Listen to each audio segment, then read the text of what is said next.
on Tuesday morning. Ramisa, a second-grade student of Mirpur Popular Model School, was brutally murdered, sparking protests among her classmates and local residents. Police arrested the main accused in the murder case, tenant Sohail Rana, along with his wife. According to police statements, Sohail Rana confessed before the court under Section 164.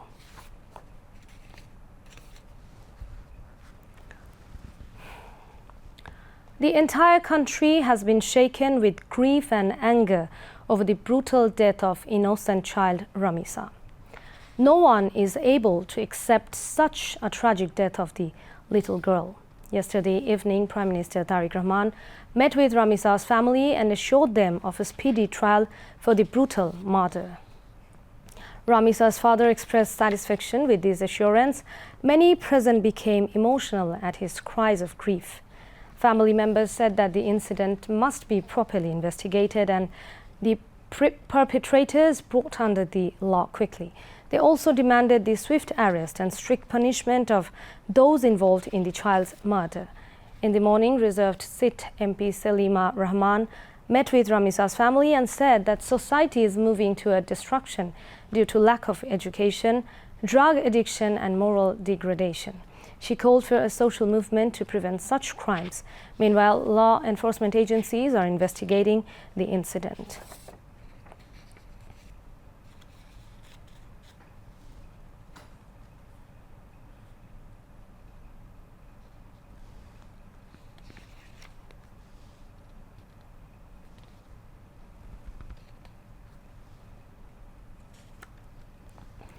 The 5-day Eid train journey carrying homebound people will begin tomorrow. The railway authorities have already completed all preparations to ensure that homebound passengers can reach their destinations safely and smoothly during Eid. However, crowds of homebound travellers were already seen today at Komlapur railway station. Although the official Eid holidays have not yet begun, many people are leaving Dhaka a little earlier. Passengers said they are leaving the capital in advance to avoid sufferings and traffic congestion. This time, 66 pairs of trains, including 43 pairs of intercity trains, will operate in the railway's Eid fleet. The station manager said that 10 additional special trains will also operate for Eid.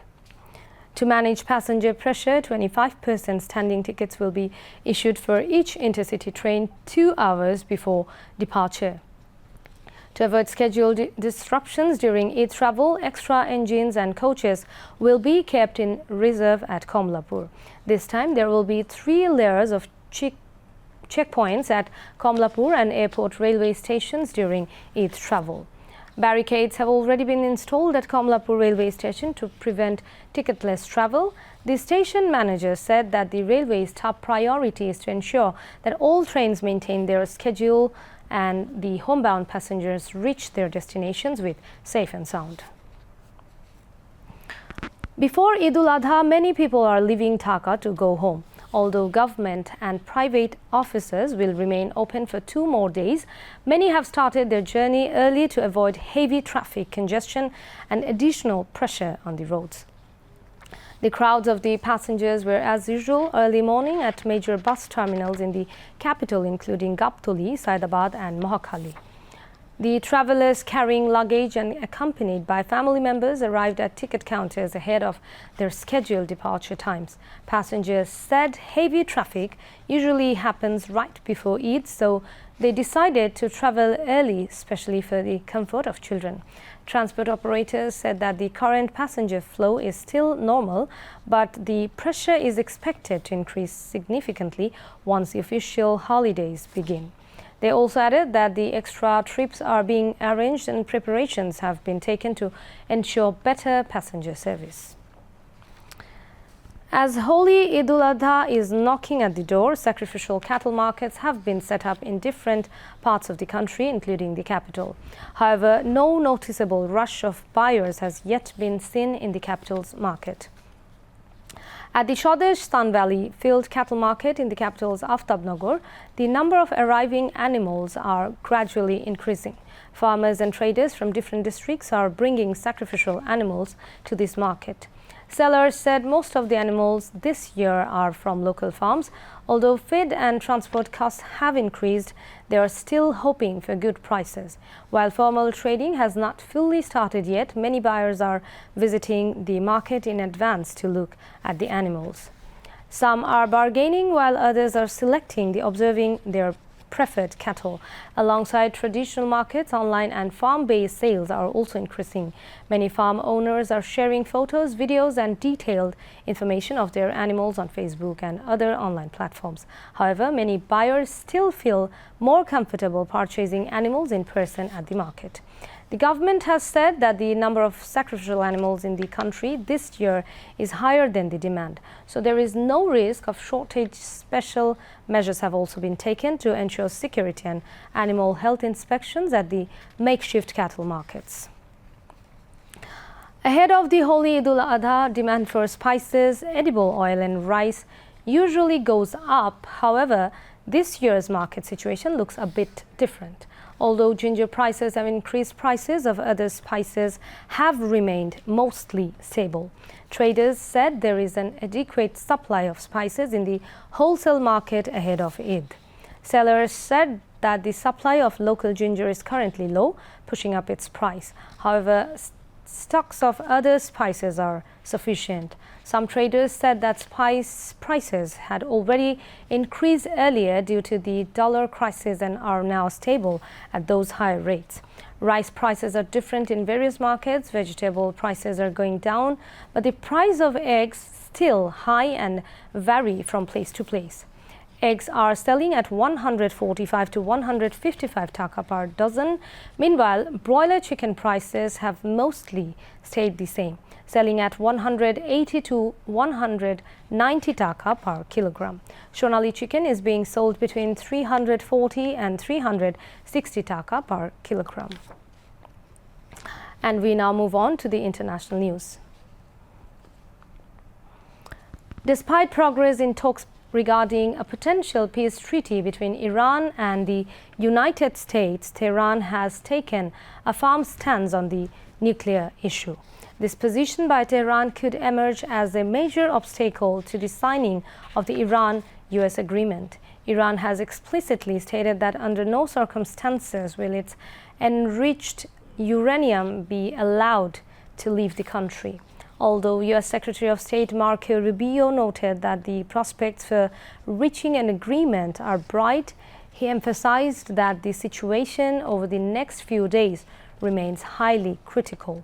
Meanwhile, just a week after canceling a previous Pentagon decision, Donald Trump has announced the deployment of an additional 5,000 U.S. troops to Poland. Although the United States has responded to Iran's proposals aimed at achieving the treaty, Tehran has stated that the response is currently under review. President Trump made the new announcement exactly 1 week after the U.S. Department of Defense. The Pentagon cancelled a pre-planned decision to send 4,000 troops to the country. In a post on his social media platform, Truth Social, Trump wrote that the decision was made based on his excellent relations with Polish President Karol Nawrocki. However, refraining from expressing immediate optimism regarding a swift treaty signing, he said that many things could happen within the next few days.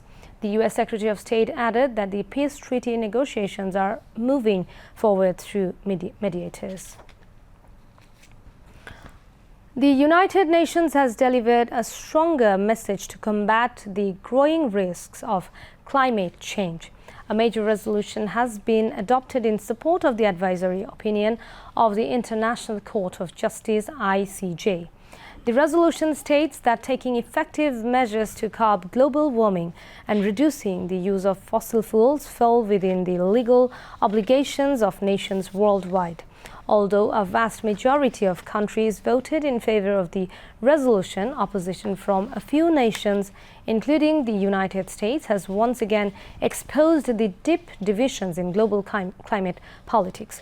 The accountability of developed and high carbon emitting nations in addressing the impacts of climate change has long been a subject of international debate. Vulnerable nations suffering from crises like rising sea levels, droughts, floods, and crop failures have repeatedly demanded that the countries most responsible for climate change must take more effective actions. Against this backdrop, the UN General Assembly has taken a significant stance. Initiated by the Pacific island nation of Vanuatu, the resolution passed with 141 votes. The United States, Saudi Arabia, Russia, Israel, Iran, Yemen, Liberia, and Belarus voted against it. On the other hand, the majority of nations, including Germany, France, the United Kingdom, and Australia, voted in favor of the resolution. A few countries, including India, Qatar, Turkey, and Nigeria, abstained from voting. The resolution endorses the 2025 advisory opinion of the ICJ. This comes as many of the countries most severely affected by climate disasters contribute minimally to global carbon emissions. The long-term high carbon emissions of advanced industrialized nations are viewed as the primary driver of the current crisis. And that's all from the newsroom for the moment. Thank you for staying with us. We invite you to watch our next Bangla News Bulletin. Until then, Allah Hafiz.